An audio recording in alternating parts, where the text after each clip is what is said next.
Good night. Welcome to another program of African Drums, a program of the Coffee 250 Committee, brought to you every Sunday here on Channel 9. Of course, we've been talking about very topical issues, especially since the inauguration of His Excellency Brigadier David Granger. Of course, Coffee 250 continues to do its work in the communities. We continue to look towards your support, but also towards hearing from you concerning some of the major issues in your communities. Of course, the message of Coffee 250 is a message of self-reliance and self-activity. As you know, since the launch of Coffee 250 about 2 years ago, the work has been focused on community development, on building spaces for learning and building spaces for exchange of ideas so that we can begin to improve our communities leaning on our own strengths. That work has not been only the faces that you see from time to time on this show. There have been many, many people at the community level working behind the scenes. Tonight, we start a series profiling some of those individuals. And tonight, I have in studio Miss Raelene Andrews. Raelene actually comes from a very notable family, but I'll let her tell you more about that. So for the next hour, I'll be speaking with Raelene, and I want to welcome her to the show. Welcome, Raelene. Thank you very much, sir. And I'm happy to be here also. Well, we're happy to have you. You have been a face behind the scenes for Coffee 250, and now we're bringing you right up to the front to the program so that everybody knows who you are as well. So let's start just there. Who is Raelene Andrews? Tell me. Well, basically, Raelene Andrews was Raelene Phillips up to 7 years ago. I'm still Raelene Phillips, so if somebody calls me, I'm going to answer. I was born in Georgetown, but I grew up on the West Bank, Demerara, at least until the age of 11, where I started attending President's College. So I migrated to Golden Grove because it was a boarding institution. After that, I went on to University of Guyana, and then I went back to the Sirpot College of Education. Since then, I've been lecturing at CPC in the evenings, that's a part-time course, and I'm also teaching at Potential Secondary School. Okay, wow. So this is a background in education. Yeah. I want us to get some more into your childhood. Let's talk about that. But there's a secret that I want to share with everyone. Okay. You're also the relative of a very popular name in this country. Tell us who that person is. Oh, well, I think you're talking about my dad, is that so? I am talking about your dad. Okay, so you're talking about that. Okay, his name is Geoffrey Phillips, also known as the Mighty Rebel. Well, he has played an integral role in my life with regards to the cultural aspects. When I was with high school, I was introduced to the stage through my music teacher, Mr. Kenton Wyatt, but my dad would have been writing the songs for me to sing, so I went on stage representing the school, and I've always been successful in this area. Now, because of that, even as I went on to my world of work, I usually write songs for the children to sing, and they're usually successful too. So I think he has played a major role in that aspect. In addition to that, he has influenced me somewhat because I like to sing, but I wouldn't give him all the credit. You're going to pull a tune for us on the show? I don't know, yes, Give maybe a us a piece of tune. it. I wouldn't give him all the credit, because my mom's side, they sing also, but they're more into the church aspect, Okay. while he's more into the secular aspect. But all in all, yeah, he's contributed a lot to me, as Okay. well as my mom. That's good. So let's get a little bit about your background in terms of the childhood. So tell me about your childhood. You attended primary school, as you said, on the west side. Tell me what Part of school it. that was. Tell me a little bit about your experiences there growing up, and particularly the interactions and the community at that time. Okay, great. What I did not attend nursery school. I'm not sure if that's a good thing or a bad thing, but it worked well for me anyway. I attended Wales Primary from, what do we call it? From Prep A to Primary 2, and then I was transferred to St. Agnes Primary, that's Georgetown. Basically, I was doing so well at Wales Primary School, so I thought I was the bright one in class. But then I realized that when we would have gotten to Region 4, I had to do a diagnostic test, which allowed me to go right back in Primary 1. So even though I was doing well in Primary 2 at Wales, my mom realized, you know what, there's something wrong with the system in Region 3. But because I had the ability, even though I was placed in primary 1, I did well from there going up on to primary 4, and so I wrote the exam and I went to President's College. With regards to the education on that side, I think teachers are giving it their best. Before we get to the education, I want to tell me about the community. Tell me about the community Good intent. as a child growing up there. Oh, well, what I can remember of Good Intent, I recall my mom being a teacher, and so the children after school, well, they call it lessons now, but those were extra classes, we want to call them, which would have been free. And so she would have gotten all the children from the different age groups, and she would have gotten them together to teach them.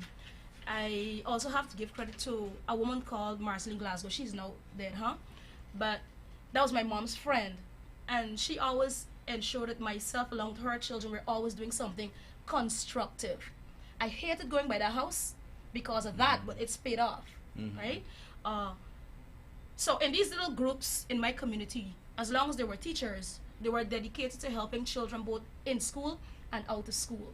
We're talking from 3:30 in the afternoon to maybe 5 or 6. As a matter of fact, in those days, children would have written common entrance from Wales Primary, and would have gotten schools like Saints and Bishops and Queen's College and so on and St. Roses. But as the years progressed, that started reducing. You'll have like a 1 or 2, and that's about it. That's Tell me now from a Wales. little bit about this country girl who ends up in big city education at President's College, moving away from home, a boarding school, in the British sense of boarding schools, but it's a residence school. Yeah, well, basically, President's College started in 1985. I would have written common entrance in 1990. So you've been hearing about President's College, and the nice things we've been hearing, I really wanted to go there. I never knew what to expect. I never really thought, you know, what we'll be living in. But because it was the highest school in the country, I always wanted to go there. And so I think my mom realized the dream that I had. And she really worked hard when others were sleeping at 9, 10 in the evenings. I was up revising, like doing a lot of past papers and so on. So when the results came out, I was very excited, but I think my mom was comfortable and she probably knew what I was going to get. Because remember, she was teaching at the grade 6 level, all right? Or primary 4 as we would want to call it. So from working hard, when I got to President's College, I felt like I have achieved something. But there were cultural differences there, no? Now you're interacting with people from all over the place.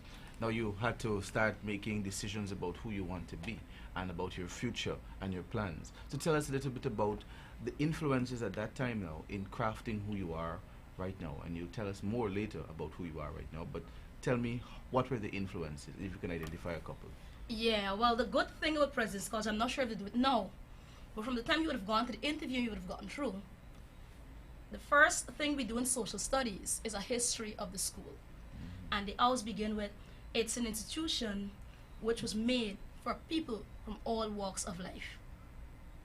So whether you had parents who were cane cutters, janitors, teachers, doctors, lawyers, all walks of life the school would have catered for, as long as you would have gotten the marks to go to the school. And so they started from that background, and then they allowed you to be involved in different activities. I think we did like 12 or 13 subjects in Form 1. That was a lot, which included swimming, and music, and gymnastics, and karate. So, you know karate? yeah, well, we ain't gonna do any getting right anything now, right? Because I don't think I remember anything. Okay. But they were all enrichment courses for us at that level. And so sports used to be a big thing. We had the 4 houses, Jasper, Diamond, Agate, and Gold. And I think even the very names of these houses, because there were minerals, you know, and they're so precious, I think that meant a lot to the students. And so I was in Diamond House, so I always wanted Diamond to win. But it doesn't necessarily always won, right? We lost a lot of times, but then coming out to the whole sports activity, we learned this whole socialization kind of thing. We learned to respect each other and so on. There were also weekend programs. Apart from academic stuff, we did things like craft and so on Saturdays and sometimes Sundays. And so it was a program that was so Well-rounded. structured, yes, You to were get us a well-rounded. That was the main wide aim range of of things you were exposed to. Yeah. So then in that space, you're now beginning to, because you're a teenager by this time, you're beginning to think differently about the world, craft your world view, probably thinking about boyfriend, girlfriend story, and those types All of of things. those, yeah. Now is when you're beginning to think now about your long-term future, your career. If you were to identify a single influence then, and in doing so, therefore, you tell us what is it that you do now. You told us it already. What is it that you do? You lecture, you're a teacher. What was the influence then that brought you to this career? My teachers. The interest that my teachers would have placed in me as an individual. Of course, they placed interest in other students too. It kind of allowed me to realize, you know what? If I were the only person in the world, they would have still seen me as special. They never did anything to discriminate against anybody, regardless of their color or their race or so on. And if they realize that you had a particular ability or skill, they will work with that. I recall we didn't do much SBAs in those times, but I think I did geography alone, and I had this geography teacher, Miss Parker. She took me every step of the way. In those times, we used to write it. All right. If I made a mistake, she'd call me, go back through it detailedly, and she ensured I got it correctly. And this was the attitude of all the teachers at President's College at that time. For me, they held the school up with such pride, and you could have felt it. When we had ceremonies like graduation and so on, you see them all dressed in the same color. I don't know if the school provided the cloth, but they dressed in the same color. They were looking so uniform, and you see a sense of pride in them. And they always had something positive. So when I got out of school, even though I wasn't sure what I really wanted to teach, You wanted to be like those teachers. here I am, stuck with the occupation, you know, Yeah. stuck with teaching. But my very first experiences in teaching, I started to give back the exact attention they were giving to me. Wow. And so that was a powerful impact on my life, an influence for me. I see. I want you to talk a little bit about your community at this point in time and your role in that community. Okay, which one of them?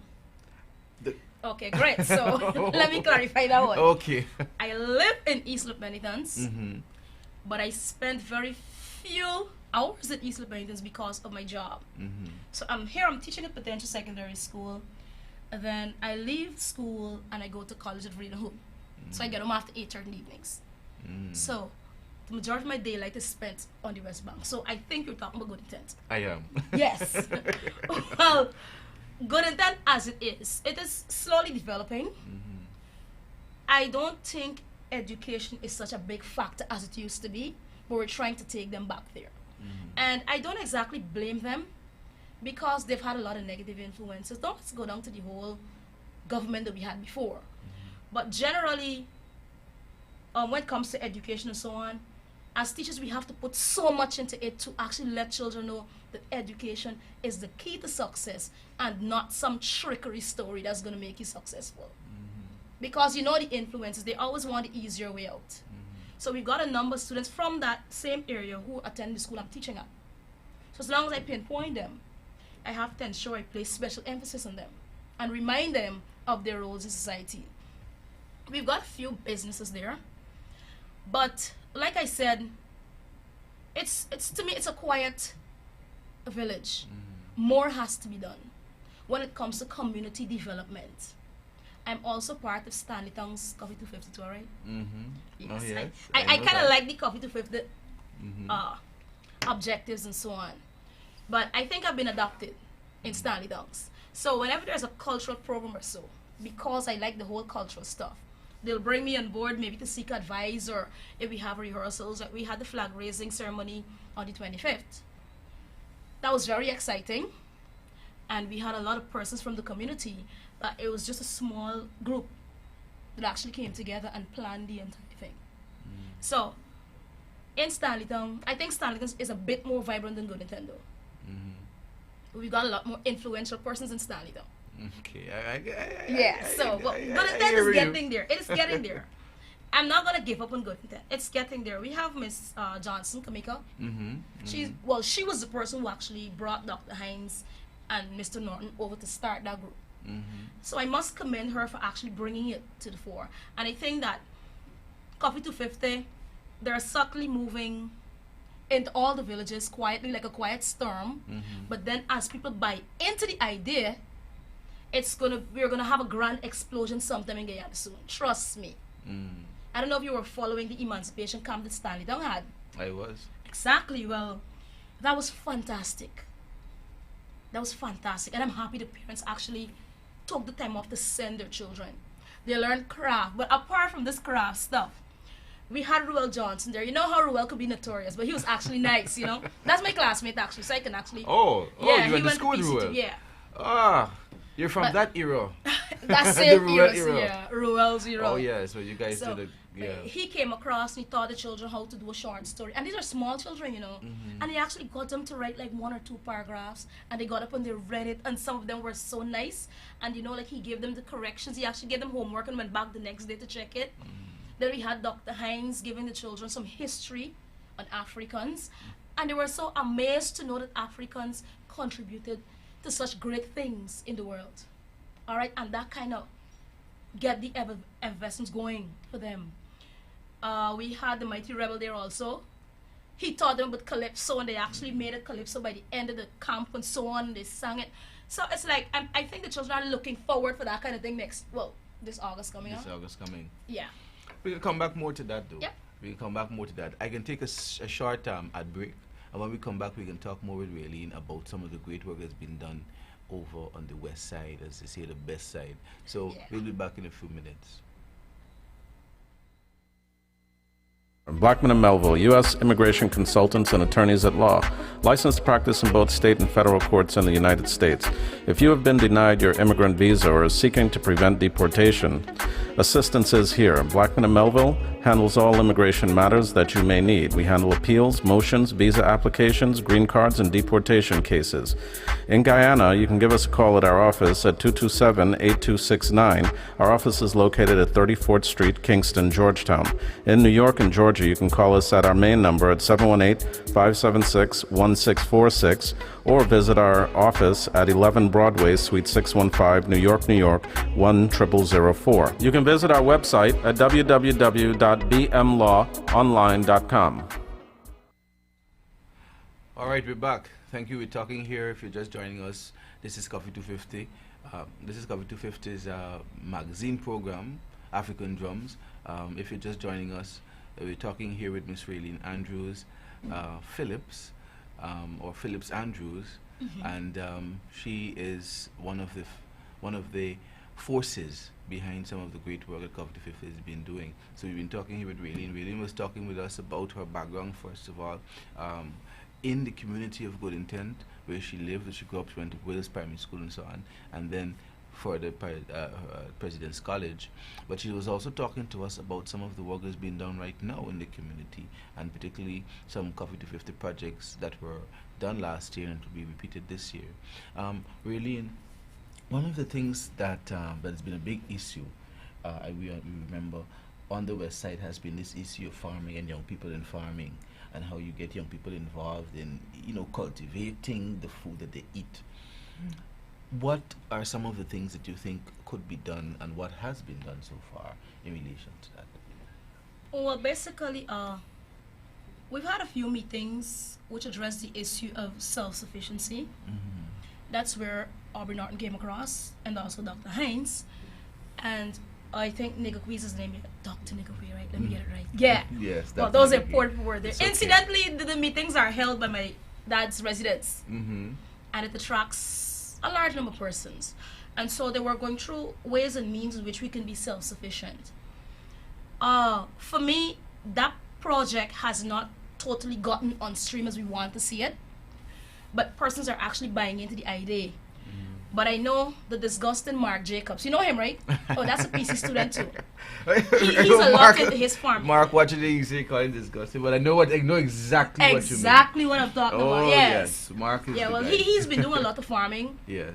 and he's been influencing Organic persons. farming, Yeah. completely Yeah. organic. The best stuff you can get anywhere. You buy stuff from Mark, you can put it in the fridge and it's there for 2 Yeah. weeks and it's still good. He's Yeah. big on that. I think his family also is big on the whole farming issue too. So he's got a sister, she's into that. But people are buying into it slowly. But I think that we should do a bit more. We should get into it faster because I see it as being economically feasible. I think one of the main roles of the Coffee 250 is the whole self-sustenance or self-sufficiency. So I'm thinking if I want to plant the Belange and the Kalaloo and my neighbor is doing the okra, we can either barter or we can sell, you know. And we don't have to go to the market to buy somebody else's produce when we're actually producing it. You see, I think it's produce from outside of the community. Well, that too, right? But once it gets on stream, like I said, person is slowly buying it, but once it gets on stream, I see there's a great advantage for persons because the amount of money they're actually spending on vegetables now, for me, if they were to invest that in planting their own backyards, because it's the west side, and even though persons seem to be developing and putting concrete and so on, it's still in their culture to leave a part that's mud that they can actually plant. But I find that in the country we're now trying to adapt the city life, and we've gotten so busy. But for those who have seen the importance, I know I have a teacher at my school, but she's from Sisters. She has planted her entire backyard, and so she doesn't do the market greens anymore, and she doesn't do the chicken thing because she's rearing her own chicken and so on. But we're working so that that's going to actually be filtered into society quite comfortably. All right, we've got some young people who are trying to bring on board, but apart from that, I think they're more into the entertainment part. Well, since you talk about entertainment, let's get to that. What do you what type of entertainment? Well, they're providing like the entertainment or being entertained. Providing the entertainment. Okay. Like I think last December, there was this fashion show. This guy Calvin Andrews, I think his name is. He was able to get his friends on board. It was World AIDS Day, and so along with the group, we were able to sensitize persons in one of the most creative way about HIV/AIDS. Of course, it's people have been hearing about it ever so often, yeah. But then when you try to be very creative, people still come on board and they buy into the entire idea. It was a fundraising thing too, and persons supported it very well. We've got a few persons like Carol and her brother Irvin and so on. It's this very small group that's keeping it going. Of course, some persons would have lost interest because of their busy lives and so on. But there's this nucleus here, like about 6 or 7 persons. They're just keeping it going. So sometimes it's sleeping, sometimes up and running. I know coming up to emancipation, they're going to be whoop, whoop, whoop, way off again. And you have the biggest entertainer in the community there, yes, the Mighty Rebel. So I don't he's always there supporting. Yeah, he's always there supporting. It's exciting. I wanted us to touch on some other things too, and go back to some personal perspectives from you. I want you to talk a little bit about, for example, the state of the family. And if you can reflect also on even some of your own experiences from your own family life and how that has contributed, given the current situation of families from your point of view in the community that you're serving. Well, basically, in good intent, we have a lot of nuclear families, yes, but then we've got some single parent families too. Of course, you know the problem with single parent families. It's always a struggle, and education is even a bigger struggle, because you'll find sometimes they have like 3 or 4 children, and then they have to make this decision. Look, you can't go to school today because I don't have money, or I don't have lunch, and so I'm not sure if it has become a habit of them saying, well, when I don't have money, you're not going to school, or if it's just a can't help situation. But for me, when it comes to those values, there's always an alternative. We walk to school, buddy, from Good Intent to Wales. I grew up seeing children walking from Wales, from Good Intent to Potential, because they were attending the secondary school. Some even walked from Stanley Town. Stanley is about 1.5 miles from Good Intent, and they would have walked to school. So the issue with passage was not a problem. You see, I'm not sure if they had to walk because the parents didn't have the money, or they just had to walk because exercise is important, or they had too many children, but they used to walk. And I'm saying that the distance has not increased. So why your child can't walk to school if you don't have money? Well, I mean, I suppose there are many other factors that contribute to that. We know that in the family, and particularly in the society today, that the pressures on the family and what people see as needed and necessary. You know, these people think that you have to have a car and you have to have a bicycle or a motorcycle, and it got to be fancy and it's a big ride and so on. So there are pressures on the family. Imagine that, and then there are cultural shifts even from those times. We understand that too. We know that the family is under a lot of pressure in those communities. What are some of the things that you think parents could do to encourage, one, positive attitudes from their children, from the young people, in circumstances like those, but also what kind of support systems do you see, like groups, community groups, women's groups, even you said you're planting, chipping, whatever. What are some of the things that you have seen been happening in the community, and what are some of the things that you think could happen? Okay, great. One of the first things we can probably address, which would be to try to encourage both parents to be employed. Even though you have nuclear families, you have sometimes mainly the mothers working. It's a country setting up, and the fathers might not be working. And if they are working, the culture is that their money kind of belong to them in some families. So you'd find a lot of men, well, I guess like Georgetown too, hanging out to the beer shop and the rum shop and so on, as though these are the things that are priority, as opposed to education being the priority. I think we've lost it when it comes to parents realizing that education should be priority and not necessarily other things. Like you said, the whole value system, all right? Cars are now a necessity, I suppose. But then most of our children live in the catchment area. What we ought to have been focusing on, we're not focusing on, and that's the way I personally feel. All right? Children need to understand that education is important, and I don't shift from that. We've gotten to the point where we're seeing children in the community prefer to stay home and hang out or lime instead of going to school. You'll have a very high rate of absenteeism in some cases. As soon as the rain turns up its nose, they will stay at home. And that then used to happen long ago. People used to waddle through the mud to go to school. All right? And, well, they're big on this whole internet stuff. When they go to the internet cafe now, it's like, if you go look at the computer, they're just on Facebook chatting. When you know these same children had assignments they could have done. So what I try to do from the school's perspective, say, hey, use the internet. Get something constructive done on the internet. Because we can't run from it. It's the age and stage of technology. But then at the same time, for me, as families, we need to place more emphasis on education. Oh, yeah. We have to. The president seems to be very big on this whole education thing. And I kind of love my education minister.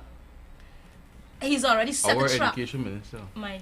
Oh, you're teaching too? Okay. No, I'm not teaching. I want to say my, all right? Okay. Yeah. Well, he's the Minister of Education, Yes, Youth, he is. Sports and Culture. Well, yeah, indeed. And you know, I may not look that way all the time, but you know, I'm still youth.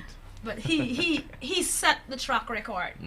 The fact that he was at Critchlow, you know the whole Critchlow story, when they were starving them, they took back the subvention and everything. Yeah. And he has worked with Dr. English. Yes. And they have brought that institution back to its glory stage without money from the government.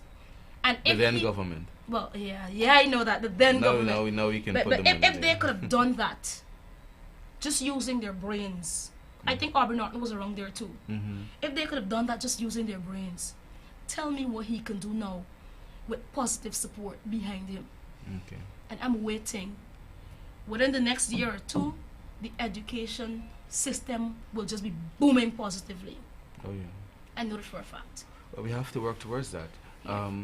Now, another thing that has come up from time to time in the discussion, and again, as always, for this conversation. We're trying to bring your personal experience, your personal life, because we're talking about you really and the work that you're doing. One of the things that has been critical is the situation of young people and unemployment, and ensuring that there's an education system, as we're talking about education, that responds to those young people and that helps those young people to develop other types of skills, entrepreneurial skills, and so on, so that they could do things meaningfully in their communities. I know that one of the programs and the projects that was supported is the Lessons Place, the lesson centers in those communities. Are those lesson centers still working? They're still active now? Well, Stanley Down is. They have, in the afternoons, there are a few persons working there. They also have a karate class also. Yes, Stanley is big. I know for Good Intent, we have this teacher, he would like meet with some CXC students, and he would like teach them on Sundays. But apart from that, there isn't the big lesson place thing that we should be having. But I think somehow people are more motivated now since we've had a change. And I see that coming back into play. All right?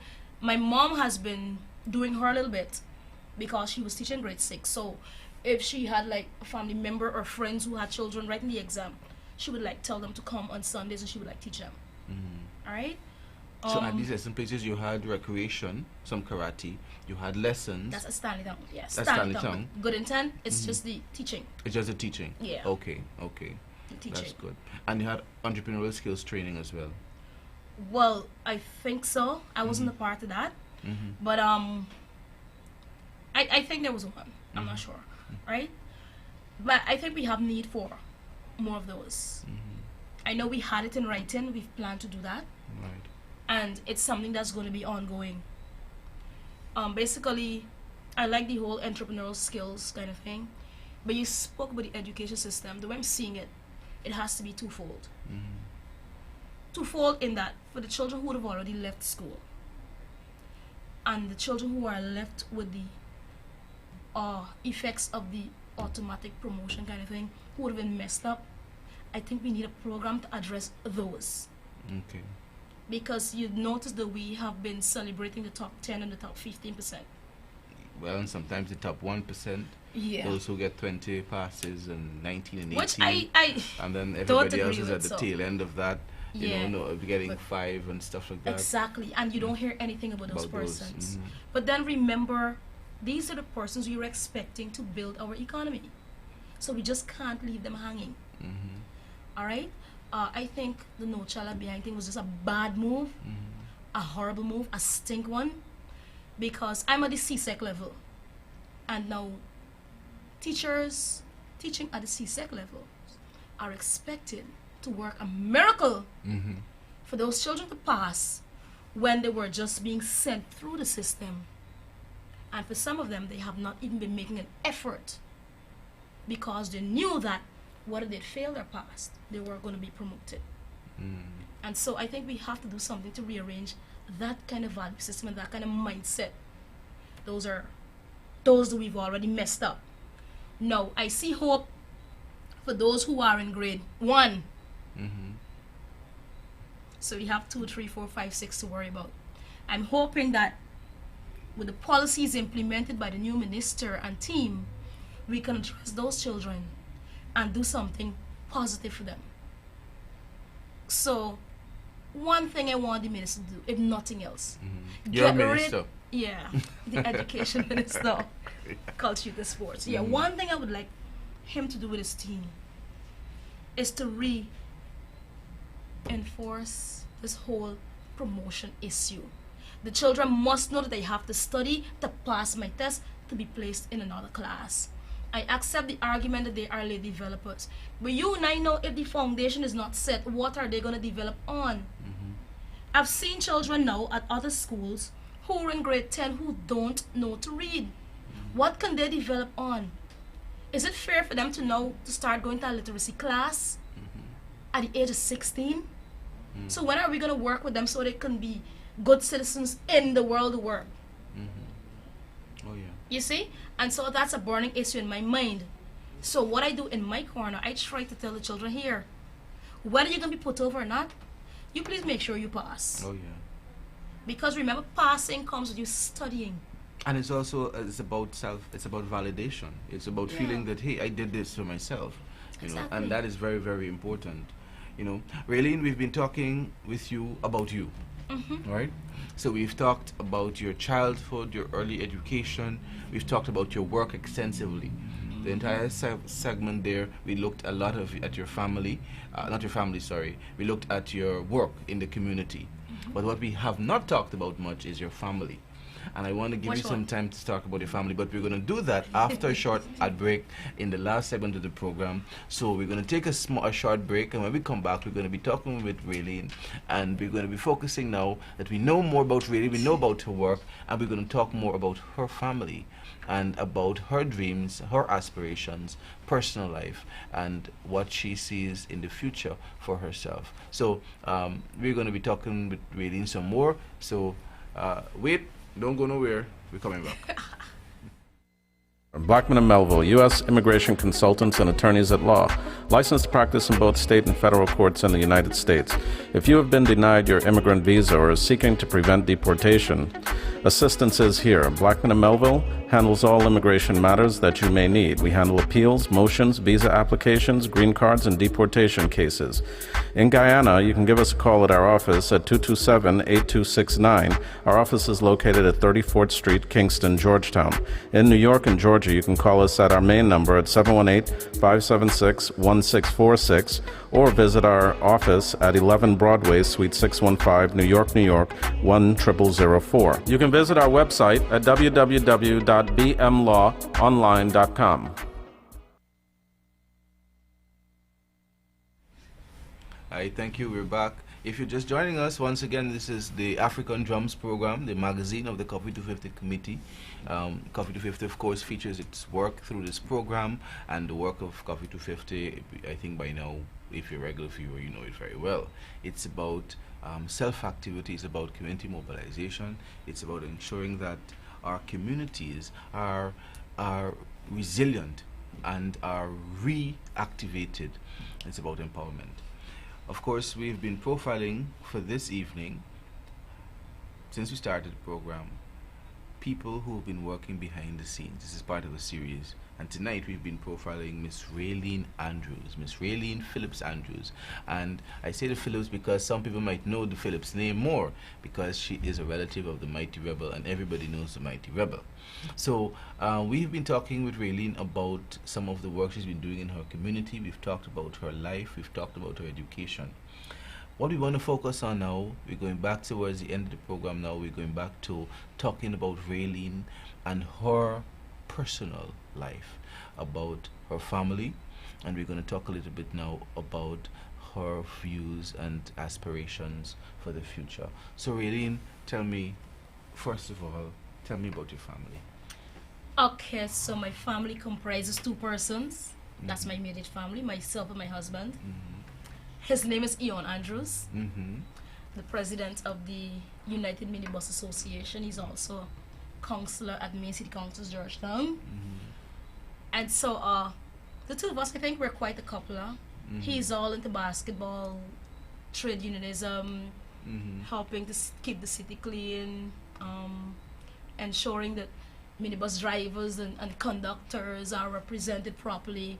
And I'm on the other side, more like telling teachers how they can be able to get a better life, how to be able to survive in the education system. So we're doing the similar job in different fields. I think when we come together, we have a wealth of resources and knowledge that Guyana can benefit from with regards to what we have planned for the future. No, we didn't come to that yet. You talk about your family, or you talk about the immediate family. Yeah. Now go on to your extended family. We already know who's your father. No. Yes. So my dad is Jeffrey Phillips, also known as Mighty Rebel. My mom is Juliet Stacia Phillips. She's pretty popular herself. Oh, really? On the west side, yes. And popular for what? What teaching. As a teacher, okay. Almost every adult I come in contact with would be like, your mom taught me, she put some good lashes in me, boy. But I really I really benefited. I don't regret now. In those days, there wasn't this big issue in corporal punishment, and in those days, somebody could have seen you on the road and put a good licking on you if you're playing on the road, and that wasn't a problem, and so on. Well, my aunts, they're basically in the health field. We have Olga and Laurel and so on. The rest of my family, we either fall into the education sector as teachers or the health field, either as a phlebotomist or some lab technician or something of the sort, right? And I think those are two major things in my family, those two sectors in my extended family. Of course, we all have the talent of singing. Oh, yeah, you're picking up the whole... There's a family of singers. Yes. So you're saying the Mighty Rebel is not special? That's what you're trying to say. The Mighty Rebel is not special. He's special. He's special in that he encouraged me on stage. The rest of my family is special because they have encouraged me to stay in church. Okay. So even though I'm in between the two, I know where to push it outside, and I definitely know where to stay inside. Okay. All right, but singing is a major thing. You know, if you keep talking about this singing thing, I could sing a song for you. I could sing any song. We're gonna make you sing something on this stage. Song. Any song I could sing. All right, we're gonna leave it for the next time. We're gonna make you do that next time. Now, tell us about your dreams. What are your plans for the future? What do you want to do? What does Raelene Andrews want to do? Raelene Andrews would like to start a community project called PUSH. PUSH. Yes. PUSH. It's not an acronym. It's the word PUSH. Now, I like to be creative. I am big on recycling. I'm always on the internet looking at recycled stuff. Now, I believe that in every teenager, there's something that they have to bring to this table. And it might not be something that we are accustomed to.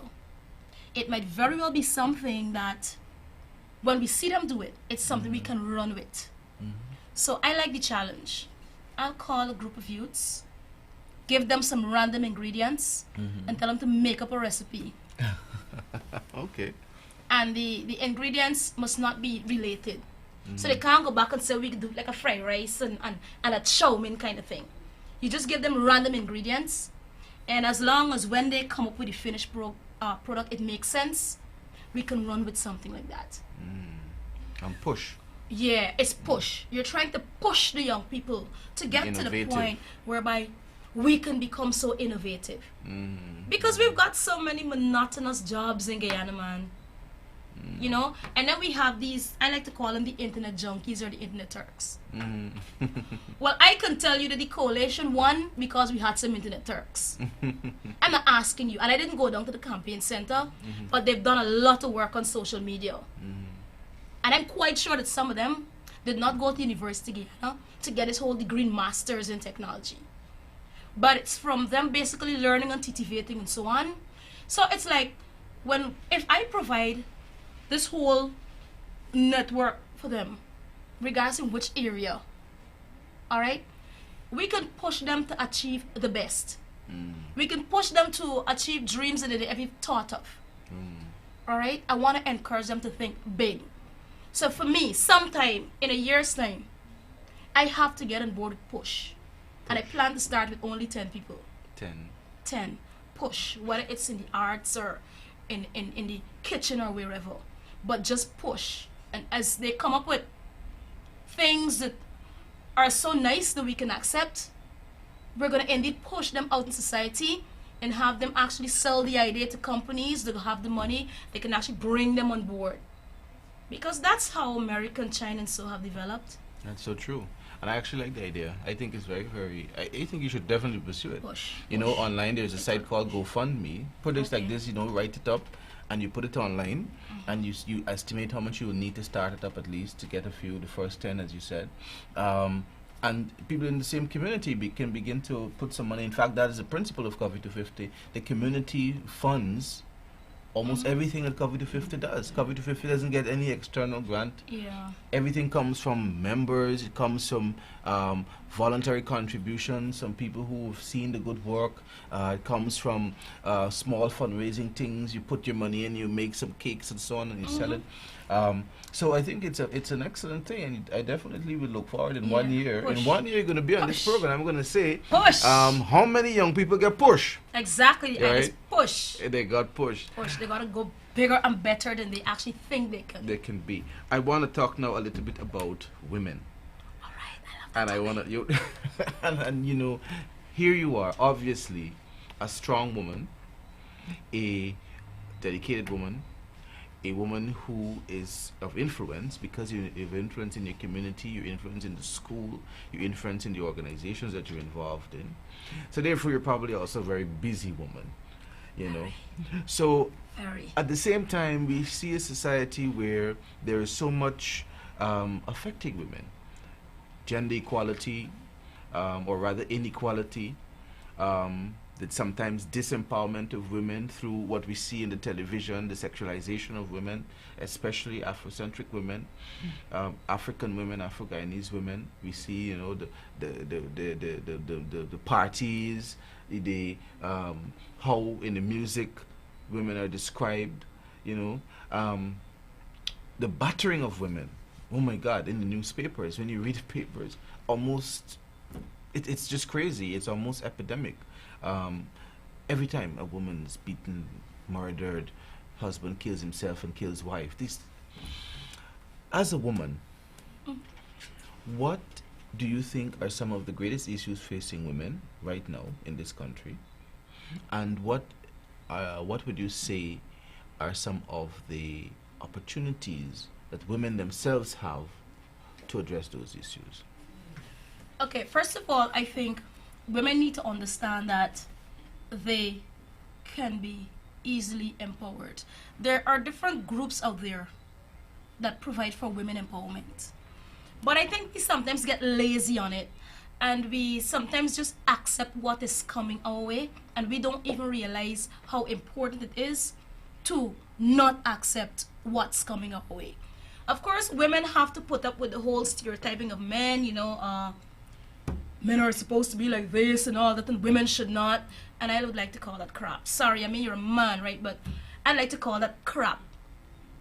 You ain't gonna put up with nothing. That's colloquial expression. All right? Now, we have situations whereby some women have leadership roles in the home. And that kind of leads to abuse. Because men feel inferior. Some Right? men, some Well, men. yeah. I hear you bashing I'm men. sorry. Some men. Some men feel inferior. Of course, they're the nice ones who, you know, okay, although you're working for more money than I'm working for, we can always pool our resources, and you can always respect me as the head of the home. I admire that. I don't care what the male's income is, but do not use your small income and your high ego to try to bring a woman's self-esteem down. You have so much to achieve if you choose to work together as a family. The odd thing is that there are some women who are suffering because they say to themselves, you know, I gotta get money from this man. You know, I remember my mother picking borrow from our backyard when I was small. I'm not saying my father didn't used to give us money, right? I'm saying that we still got the lands that we could go back to. And if you have children, children do agriculture science in school. And all they got to do is put down 2 bowls of seed or little seed, and you can get something going. And just like that, they can be able to have food, which is a necessity for the home. And a great part of stress comes off the shoulder by doing that. You can have the same small scale farming with a chicken kind of thing. So your family will always have meat if you can't do without meat. And ain't nothing wrong with ITIL, you know, it makes you look good, because I use a lot of ITIL these days, yes. Trying to ease up on the chicken kind of thing, right? But women need to understand that as an individual, you don't depend on an external thing to bring you satisfaction. God has given you a brain, so use it. And do not use it to cause yourself to suffer, but use it for growth and development for you and the rest of your family. We've been blessed with a skill of industry. We know how to use $5,000 and make it look like $10,000. Well, I can tell you, I know some women like that indeed. Yeah. There's some You know, I don't want to be too religious on the program, but it sounds like some Jesus thing. You know, Jesus and the 5 loaves, Okay. or 2 fishes. Well, Wow, yeah, you know, well, you can of course, really with God, all multiply things it. are possible. Yeah. But in closing, before you ask for my closing statement, I cannot leave without saying congratulations to the students who participated in the Skip for Fitness competition Friday from Potential Secondary School. They got third, which I think is a good thing because the first time they're doing it at the secondary level. And then I have my little god sister who lives with my mom, Melissa Wilson. She's been a part of that, and I have to say hi to her. Hi, Melissa. And then I have my little cousin, Kenisha Washington. She got second for the individual category. And I think that's very good. And I really commend the organizers of that particular program because I know when I go back to school tomorrow, they're going to be skipping. And so once the girls and the boys skipping, they ain't got time for boyfriend and girlfriend story. They can just be skipping. So. Well, I do agree with that. For my work too with young people is all about, the principles are, when I remember reading a book as a teenager, and it said the successful secondary school student is a student who's always busy. If you have yourself employed, and then the old adage that we have is that the devil finds work for idle hands. So you're always busy doing things. But you already know my last question, so go ahead. Now, look in the camera, and you're going to give some advice to somebody or anyone or any group, women, children, youth, and leave some words from your own life. What would you like to say to somebody out there or a group of people out there? So I want to talk to my honorable minister. You want to speak to the minister? Well, speak straight to him. Look into the camera. Dear honorable minister, I have been employed at Raelene Hoop CPC for about 6 to 7 years. And we have been using Raelene Hoop Secondary School, which is in a deplorable state, and I don't think that the teachers are being done justice having to learn in that environment. So I would like to implore you that when you guys are planning the budget, please budget for a building for Raelene Hoop Center, CPC. Now to the children out there, education is very important, and it's always a win-win thing with education. The cultural aspect and the sports aspect, we can't do without that. If our children are kept busy in school, they will not be out in the streets making mischief. For the teachers, I know we've been hanging in for a very long time, but change has come, and I can only see things getting better with this particular education system that we're embarking on. And for the women, finally, for the men. Women are lovely people. You need to love us and care for us the same way we want to love you and care for you. And for the women, you're very special, regardless of how times would have gotten hard or gotten so difficult. You press on, do your best, and allow yourself to be empowered. That's it. All right, thank you very much, Raelene. I think it was excellent speaking with you. Yeah, I think so. It was Thank you for having me here this evening. Oh yes, most definitely, folks.